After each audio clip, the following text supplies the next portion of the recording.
We know you're an animal lover, wildlife lover yourself. Does that play a role? Or what he was saying, future generations, do you think we all, in some storytelling, want to leave a mark and, and just tell the world how it should be later on? My response was as a person being like, listen, what can I do to help?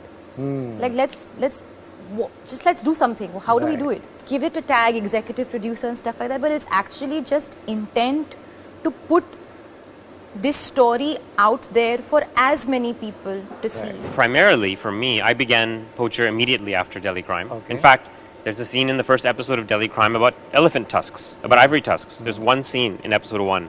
And I put that in there as a note to myself. Wow, okay. It was a random scene where Rasika Dugal does a traffic stop and finds tusks. There's a justification to poaching where everybody says, but wo garib hai, wo aur kya karega, they don't know better. This is always the reasoning given to, when people poach.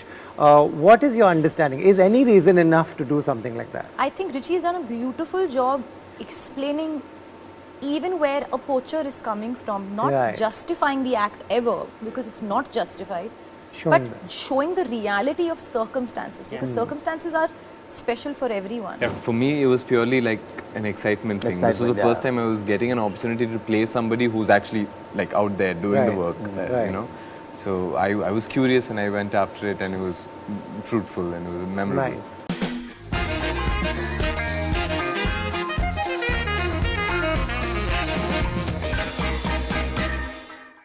Guys, welcome to Bollywood Hungama. Thank you so much for your time. I will start right here. Big fan of your work. Delhi Crime came in 2019. We are in 2024. I'm sure you got a lot of offers in the middle, because that's how this industry works. When there's one hit, everybody will come chasing you. How does one say no? Is that something that doesn't attract you, and you have your own style of working? No, look, there were lots of offers that came, and some of them were attractive, and I did say yes to pursuing them. And some of them I'm still working on. They take time and they find their way.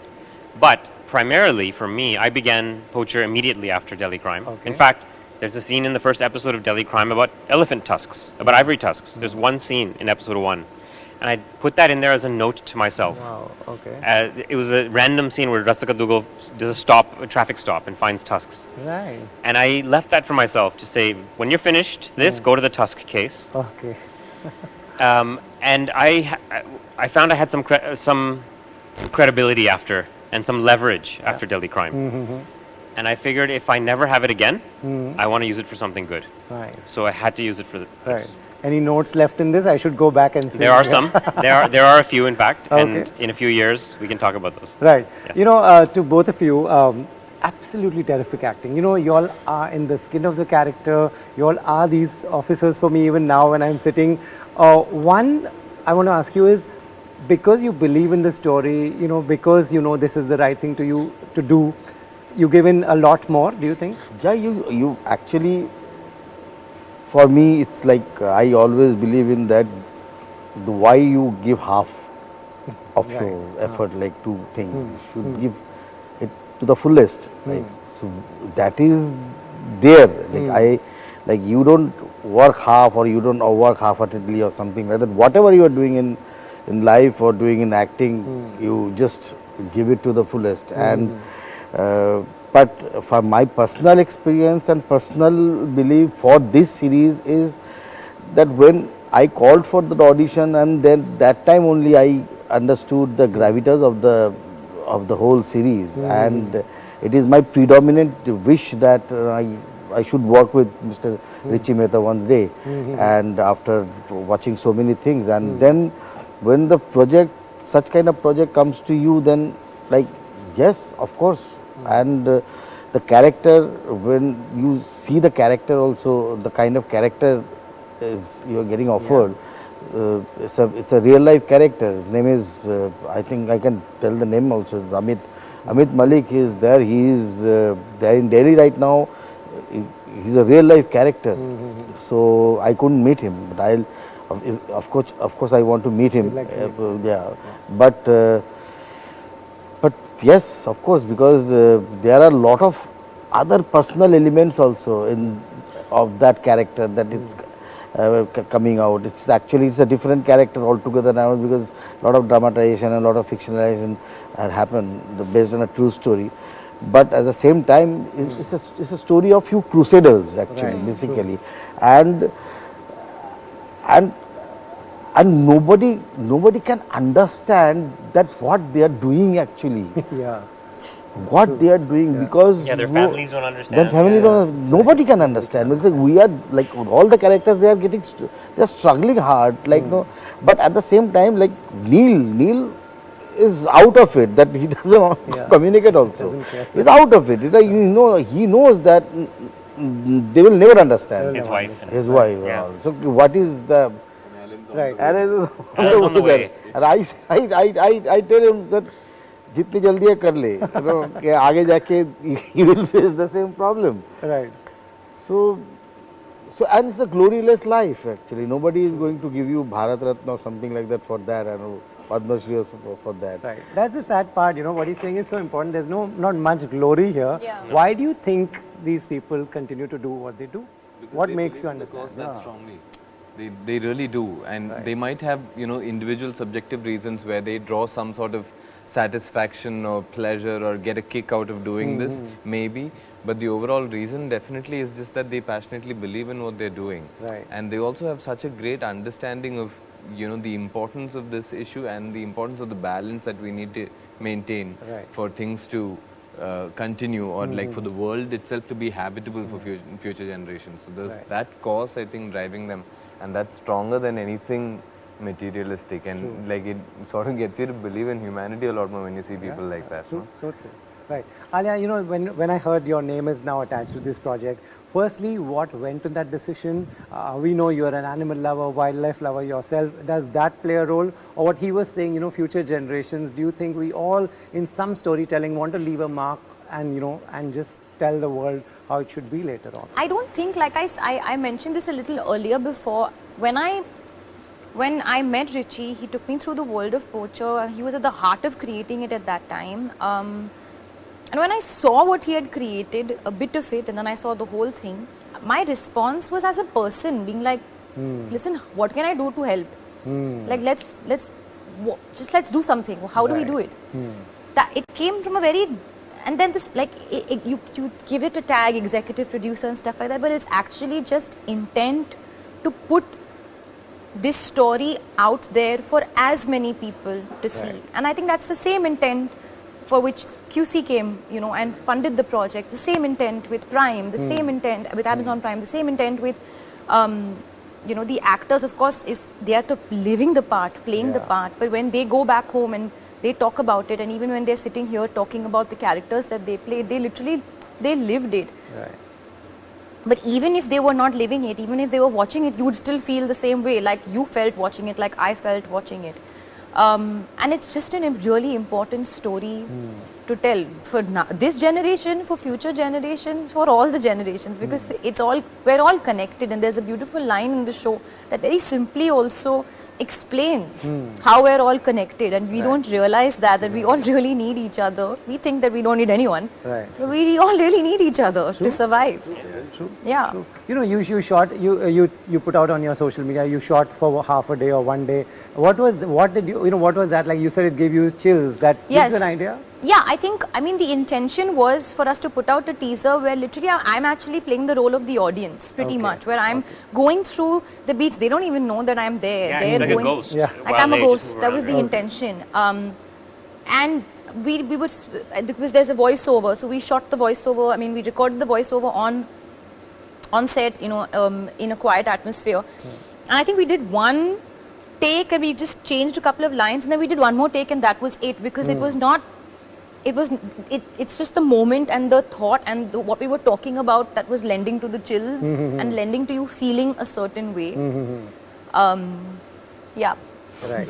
Right. Richie, I want to ask you the way you shot this. Every episode starts with some shot of an animal watching things, and that is really beautiful, and also it gives you like how they are looking at human beings crossing, passing, and all that.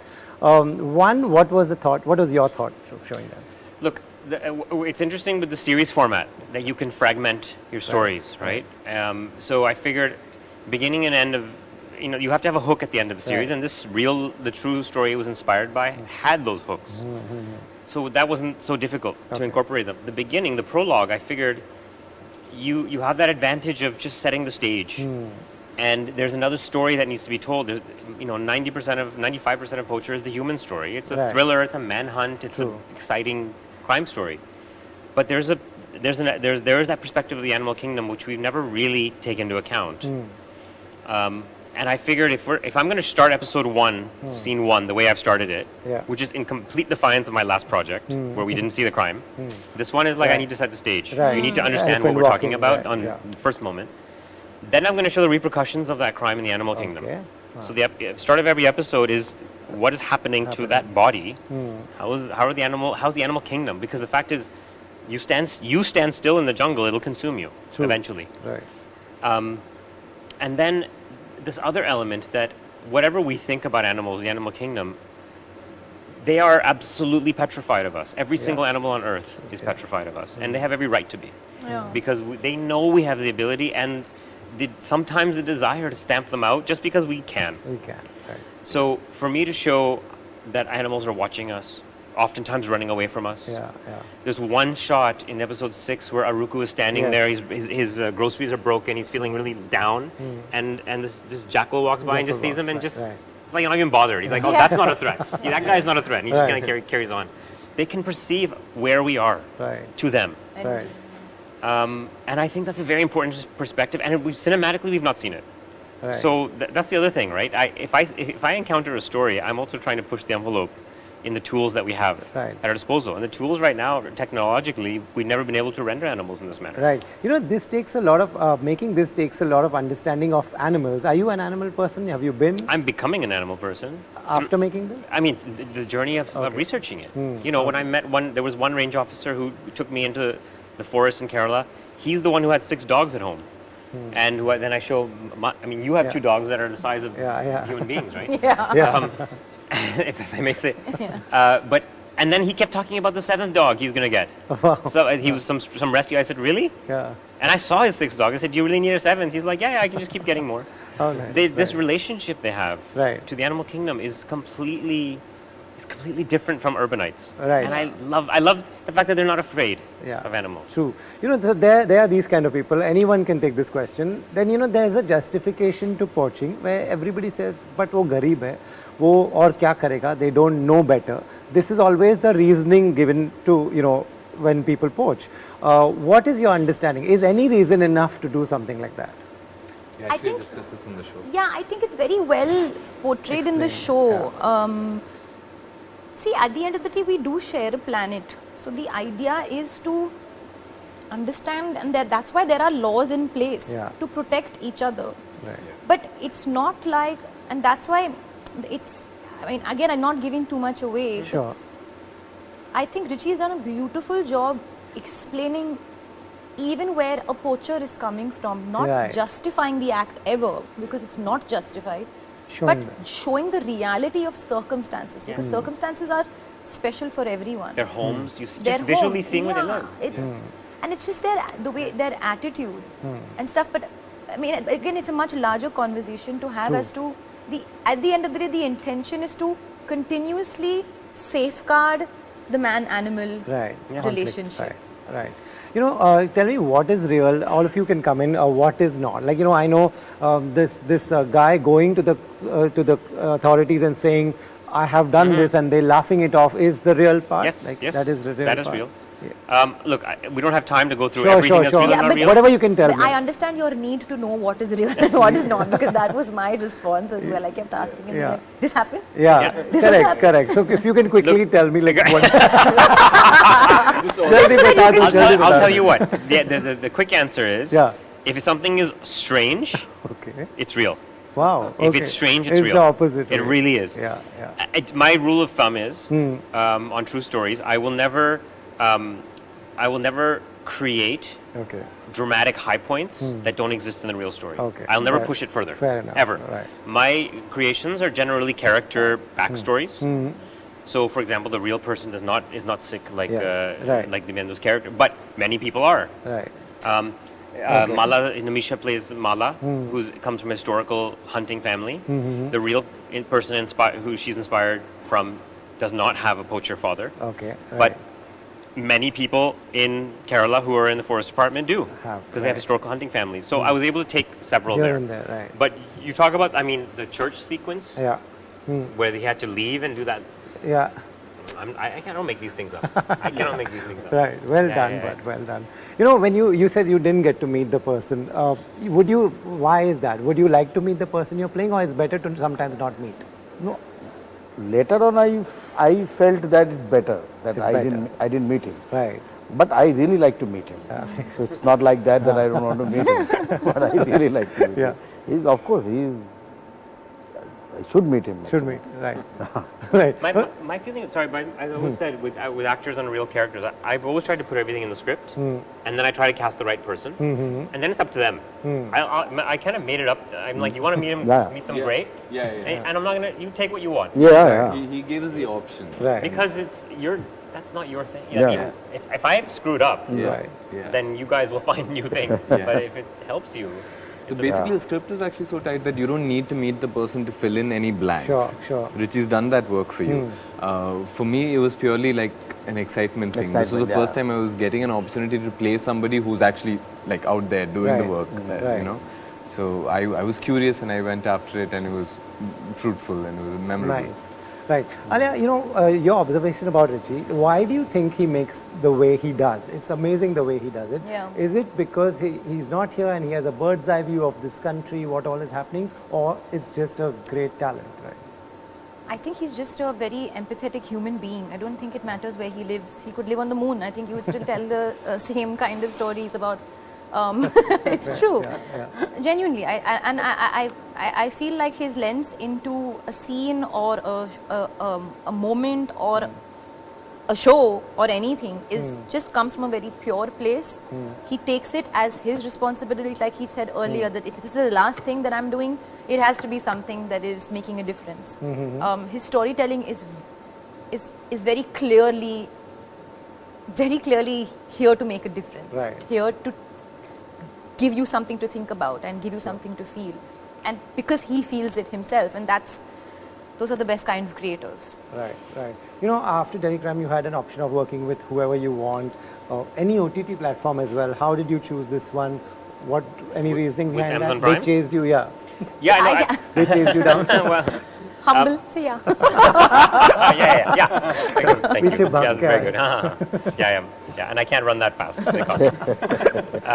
No, I listen. Again, as Ali had mentioned, we had done this independently. We'd financed QC Entertainment, financed it out of LA, and kind of gave me the freedom to just explore the project and do it. And we showed it at Sundance last year at the film festival, and then Amazon Prime jumped on it. And their plan for it was so. amazing. I mean, here we're seeing it come alive. And one of the big things, two things they said to me. They said, we don't have anything like this. We've never seen anything like this.